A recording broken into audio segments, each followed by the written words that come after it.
Hello and welcome to Know Before You Go for the 28th Sunday in Ordinary Time. I'm Father Scott, the Technology Guy.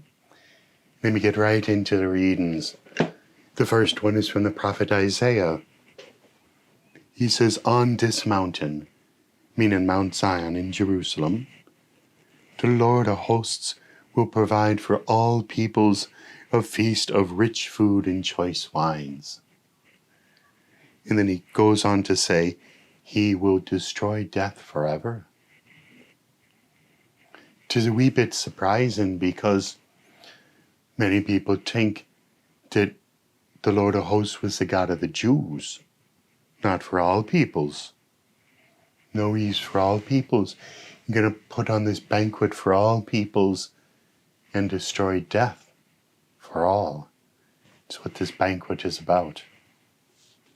That's the context for the parable that Jesus gives us. It's from the Gospel of Matthew. Jesus again in reply spoke to the chief priests and the elders of the people. So it's not a parable for his disciples or for people in general. It's for the elders and the chief priests, the leaders. The kingdom of heaven may be likened to a king who gave a wedding feast for his son. We have that wedding theme, but Matthew has added some things that aren't in Luke's take on this parable. It's a king with a wedding feast for his son. Matthew is writing years after Jesus died and rose, and he's unpacking the meaning that they've come to understand over the years. And part of it is that Jesus is the Son. And the Father in heaven has given him this big feast for his wedding banquet, where he is being wed to the church, you and I. This is our wedding feast in heaven, the banquet in heaven when death is destroyed. So, the king dispatched his servants to summon the invited guests to the feast, but they refused to come. They not only refused to come in this version, they kill the servants, and he sends more and he kills them. And so the king goes out and he kills them and destroys their city. Pretty violent. But remember, Jerusalem was destroyed in the year 70 AD. And so what Matthew seems to be saying is, exactly, this fulfills that parable that Jesus told us. They rejected him, wouldn't come to the banquet when he showed up. So God destroyed their city, not the Romans. The Romans were sent by God to destroy their city. Anyway, fortunately it doesn't end there. Then the king said to his servants, "The feast is ready, but those who were invited were not worthy to come. Go therefore into the main roads and invite to the feast whomever you find." So they go out and they invite everyone, the bad and the good alike. Everyone else, the Gentiles, you and I, thank God, you and I, the bad and the good alike. They're all there at that wedding feast in heaven. And they're all part of the church right now. Because the church is that wedding feast in heaven breaking into this world. It's a little piece of that wedding feast in heaven right here, right now. So the church has the bad and the good. And that's okay, because they're all invited. But when the king came in to meet the guests, he saw a man there not dressed in a wedding garment.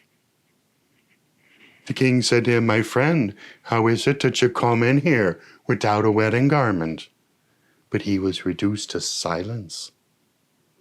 Then the king said to his attendants, "Bind his hands and feet and cast him into the darkness outside, where there will be wailing and grinding of teeth."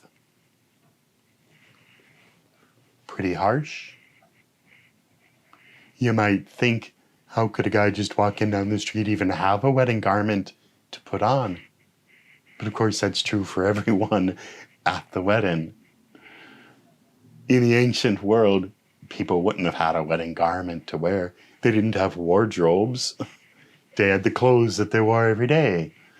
In a feast like this, the king provided the wedding garment, just kind of a light outer jacket, so that everybody was dressed in fine festive garb for the feast. So the man would have been given one at the door.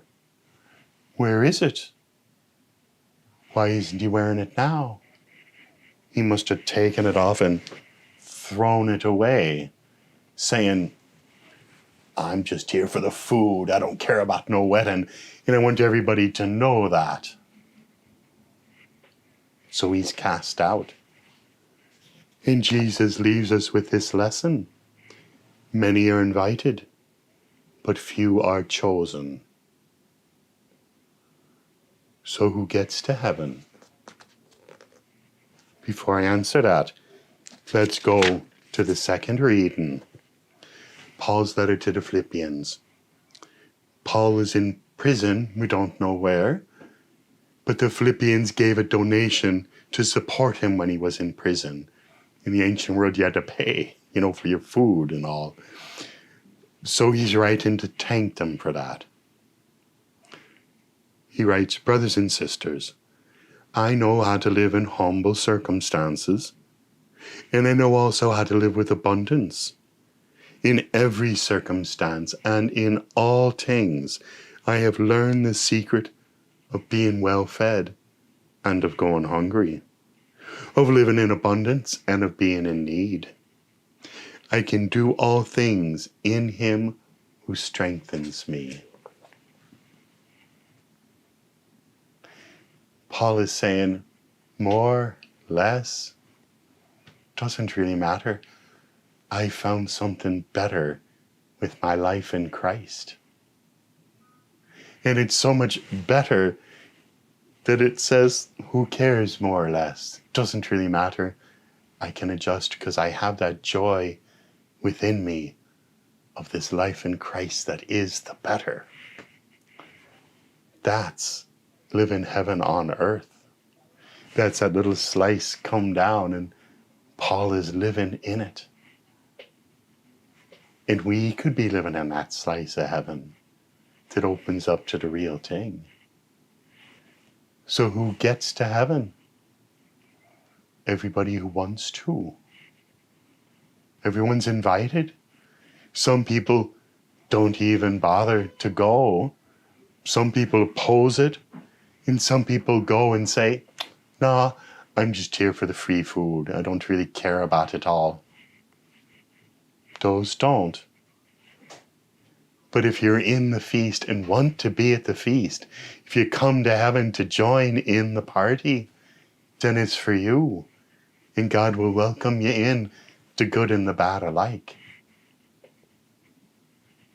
That is a beautiful good news, don't you think? And it's up to us then to say, do I believe in something better? And does that make this life more bearable? And if I see people who don't believe that there can be anything better, who are just going for more and less, I'll get more, that'll make me feel better. No, it won't. We need to preach to them about how there is something better. There is something that can bring joy to their life, to make meaning out of all of this. That's a good news for this week. God bless you as you try to live it out.